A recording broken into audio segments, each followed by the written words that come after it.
super fast warm-up antiset problem here. I simply want you to find the equation of the tangent line to y equals sine theta at theta equals 0. So hit pause and do it. It should be pretty fast for you.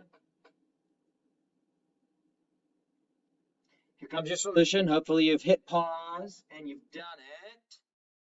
Wha-bam, we just get y equals x. Anytime I have an equation of a tangent line, I always go point slope. Y minus y1 equals m times x minus x1. X1 is this. I guess I should say theta. A little bit better here. So I got y minus y1 equals m times x minus x1, but I switch all the x's to theta, so I get this. So I get y minus 0 is 1 times theta minus 0, which gives me y equals theta. This theta 1 is this value right here, 0. Y1 is sine at that value, and m is y prime at that 0, which cosine of 0, or sorry, cosine of 0 is just 1. So we get y equals theta. Hopefully that's good. Nothing too crazy.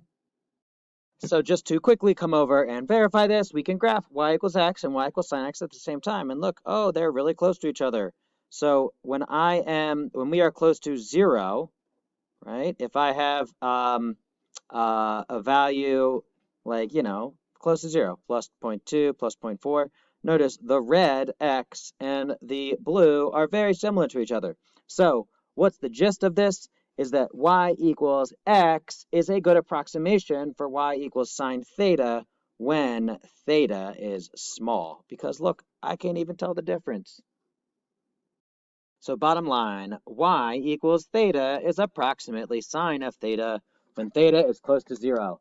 This actually has a name. It is called the small angle approximation.